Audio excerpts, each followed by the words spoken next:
अस्सलाम वालेकुम dear students. उम्मीद है आप लोग सब खैरियत से होंगे। तो आज हम जो चैप्टर नंबर 18 का लास्ट लेक्चर स्टार्ट करेंगे, that is about sexually transmitted diseases, जिन्हें हम एसटीडी के नाम से भी जानते हैं।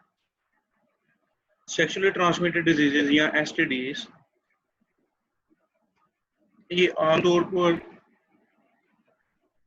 ऐसे लोगों में ये बीमारियां फैलती हैं जिनका लाइफस्टाइल बहुत ही अनहेल्दी होता है, जो सफाई सुथराई का ख्याल नहीं रखते। और या फिर वो लोग होते हैं जो कि अपनी अखलाकी वैल्यूज़ या अखलाकी इक़्तिदार में बहुत ही गिरे हुए लोग होते हैं, जो बहुत ही घटिया लोग होते हैं और बहुत ही गैर अखलाकी काम करते हैं, गैर अखलाकी सेक्सुअल एक्टिविटीज़ में जो इन्वॉल्व होते हैं। तो ऐसे लोग या तो उन्हें डिजीज़ हो जाती है, अगर डिजीज़ ना हो तो वो कैरियर हो जाते हैं। और ऐसे जो कैरियर होते हैं वो अपनी जब उनकी शादी वगैरह होती है तो वो अपने हेल्दी पार्टनर को भी उनकी वजह से ये बीमारी ट्रांसफर हो सकती है।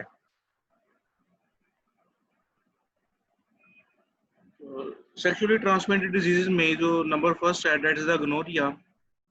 ये एक खास किस्म का बैक्टीरिया है जो कि ग्राम पॉजिटिव बैक्टीरियम है, जिसे हम बायोलॉजिकल या माइक्रोबायोलॉजिकल लैंग्वेज में नेक्सीरिया गोनोरिया भी कहा जाता है।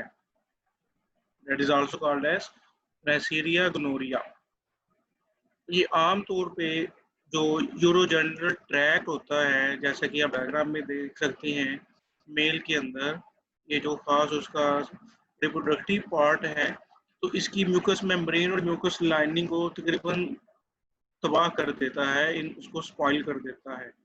और उसके अलावा अगर ये बीमारी खवातीन में हो तो नए पैदा होने वाले बच्चों में भी ये मसला होगा, तो उससे उसकी आईज जो है इफेक्टेड होंगी। ये बहुत ही ज़्यादा कंटेजियस डिजीज़ है, मतलब कि जो सेक्सुअल कॉन्टैक्ट से बहुत तेज़ी से फैलती है। ये सिर्फ सेक्सुअल ऑर्गन्स तक महदूद नहीं रहती, बल्कि ये पूरी बॉडी पे स्प्रेड कर जाती है, जैसा कि पाँव, हाथ, और आप ये बाजू देख सकते हैं स्किन के ऊपर। ये तकरीबन अगर इसका बर वक्त इलाज ना किया जाए तो इंसान की इससे मौत भी वाक़या हो जाती है। बहुत ही खतरनाक बीमारी है। दूसरे अल्फाज में आप जितनी भी सेक्सुअल ट्रांसमिटेड डिजीज़ हैं, इन्हें एक कुदरत का अज़ाब या नेचर का अज़ाब कह सकते हो। दूसरी जो बीमारी है आपके सिलेबस में इंक्लूड की गई है, that is the syphilis. Syphilis एक बैक्टीरियम है, स्पाइरोकीट स्पाइरल शेप बैक्टीरियम होता है, जिसे हम ट्रिपोनिमा पैलिडम कहते हैं। ट्रिपोनिमा पैलिडम ये भी गोनोरिया की तरह रिप्रोडक्टिव ऑर्गन्स को डैमेज करता है। उसके साथ साथ आइज को, बोन्स को, जॉइंट्स को, सेंट्रल नर्वस सिस्टम को, स्किन को, हार्ट को ये डिस्ट्रॉय करता है। और इसके फैलाव का भी जो असल सबब है, जो सबसे बड़ा सोर्स है, वो सेक्सुअल कांटेक्ट ही है। डायग्राम में देख सकते हैं कि किस तरह से होल्स बने हुए हैं पूरी बॉडी में, नोज पे, लिप्स पे, पूरी बॉडी इसकी पेल या येलोइश हो रही है। और इवन के इसके जो रिप्रोडक्टिव ऑर्गन्स हैं उसके ऊपर ये देखें स्पॉटिंग, और ये किस तरह से दाने या छाले बन रहे हैं, और जो कि पूरे ऑर्गन्स को बाद में डिस्ट्रॉय कर देंगे। थर्ड डिजीज जो आपके सिलेबस में इंक्लूडेड है, that is the genital herpes. Genital herpes ये वायरल डिजीज है, और इसका जो स्पेशल वायरस है उसे हम कहते हैं हर्पेस सिम्प्लेक्स टाइप 2 वायरस। ये भी सेक्सुअल कांटेक्ट से ही फैलता है, और सबसे ज़्यादा इफेक्ट होने वाले ऑर्गन इसमें रिप्रोडक्टिव ऑर्गन्स ही हैं। और इसकी वजह से खास किस्म की सोरनेस या अल्सर्स पैदा होते हैं सेक्स ऑर्गन्स के ऊपर, या आप पूरी बॉडी में, स्किन पे उसी तरह से डेवलप हो जाते हैं। इस पेशेंट में आप इसके आईज के नीचे, नोज के नीचे, या पूरी स्किन में, और स्पेशली इससे ये जो सेक्सुअल ऑर्गन है ये बहुत बुरी तरह मुतासिर होते हैं। और इवन कि ये प्रेग्नेंट वूमेन को भी अफेक्ट कर सकता है, और जो पैदा होने वाला बच्चा है वो भी इस बीमारी से मुतासिर होगा। और पैदा होने वाले बच्चे की आइज़ में अगर चला जाए तो वो मुकम्मल तौर पे अंधा भी हो सकता है, और उसके साथ साथ जो उसका सेंट्रल नर्वस सिस्टम है उसके ब्रेन की डेवलपमेंट को भी रोकेगा, वो कुन जहन होगा, और उसके लिए बहुत ही ज़्यादा ये पेचीदगियाँ पैदा कर सकता है। तो इस बीमारी का जैसे कि आपको बता दिया कि ये भी सेक्सुअली ट्रांसमिटेड डिजीज में ही इंक्लूड की जाती है। Fourth and last one that is included and the part of your syllabus is the AIDS. आप लोगों ने इसको फर्स्ट ईयर में भी इसको डिटेल से डिस्कस कर लिया था चैप्टर वायरोलॉजी चैप्टर में, जिसमें चैप्टर नंबर 5 में, जिसमें आपने बहुत ही डिटेल के साथ वायरस का स्ट्रक्चर और फंक्शन देखा था। और लास्ट में एड्स के बारे में भी हमने काफ़ी डिटेल से डिस्कस किया था। तो ये भी एक सेक्सुअल ट्रांसमिटेड डिजीज़ है और बहुत ही खतरनाक बीमारी है, जिसका बहरहाल अभी तक कोई भी प्रॉपर इलाज डिस्कवर नहीं किया जा सका। बहरहाल कुछ क्यास आराइयाँ हैं कि इसकी वैक्सीन जो है वो काम कर रही है या नहीं कर रही, कुछ ट्रायल चल रहे हैं। बहरहाल इसके ऊपर काफ़ी काम हो रहा है कि इस बीमारी को किसी तरीके से काबू पाया जा सके। जितनी भी सेक्सुअल ट्रांसमिटेड डिजीज़ हैं एड्स, उनमें सबसे ज़्यादा और नंबर 1 कंसिडर किया जाता है, जो बहुत ही तेज़ी से फैलने वाली बीमारी है। तो इसका कंट्रोल बहरहाल इस खौफनाक बीमारी का एक ही तरीकाकार है कि जो गैर अखलाकी हरकत हैं उनसे बचा जाए और हिफ़्ज़ाने सेहत के असूलों पे अमल किया जाए।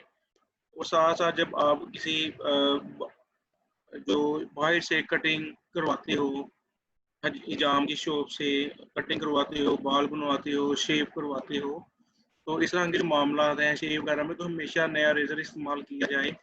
या फिर बेहतर तो यही है कि इस तरह के जो काम है ख़ास तौर पे जो शेव वगैरह के हैं, वो घर में ही किए जाएँ।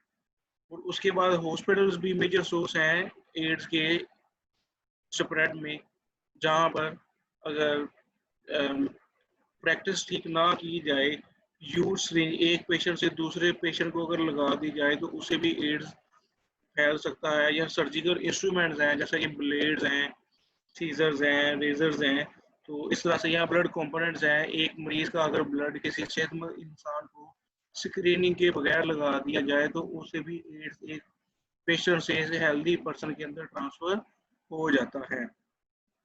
उसके अलावा सेक्सुअल एक्टिविटी जो है ये उससे भी ये काफ़ी तेज़ी से फैलता है। लिहाजा ऐसे पेशेंट को खुद एहतियात करनी चाहिए, बल्कि वो खुदा खुफी करे। और बल्कि गवर्नमेंट ने हाई लेवल पे हॉस्पिटल्स के अंदर ही ऐसे आइसोलेट यूनिट्स बनाए होते हैं जिसमें ऐसी खतरनाक बीमारियों वाले मरीजों को सेपरेट रखा जाता है, अलग से रखा जाता है और उनकी प्रॉपर निगहदाश्त और उनकी निगरानी की जाती है ताकि वो वहाँ से एस्केप ना हो जाए और उनका बर वक्त इलाज भी किया जाता है।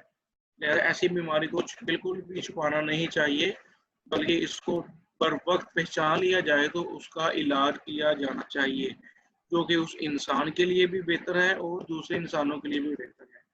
क्योंकि मोस्टली ये जो बीमारियां हैं इनका अगर इलाज बर वक्त ना किया जाए तो इससे इंसान की ज़िंदगी वक्त से पहले ही ख़त्म हो जाती है।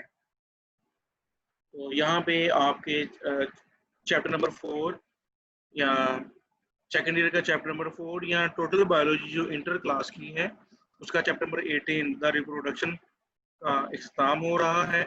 तो किसी स्टूडेंट ने कोई क्वेश्चन पूछना हो किसी भी हवाले से तो वो डिस्कस कर सकता है। अगर उसको इंटरनेट की प्रॉब्लम है तो व्हाट्सएप में मैसेज ड्रॉप कर दे, रिटर्न में मैसेज ड्रॉप कर सकता है, तो उसको रिटर्न में मैं आंसर या उसको वाया फ़ोन उसको मैं उसका जो प्रॉब्लम है वो सॉल्व कर सकता हूँ। Any question from your side is most welcome. Okay, इजाज़त दें। अल्लाह हाफिज़। इंशाल्लाह नेक्स्ट सेशन में नए चैप्टर के साथ आप लोगों से मुलाकात होगी। अपना ख्याल रखिएगा। अल्लाह हाफ़िज़।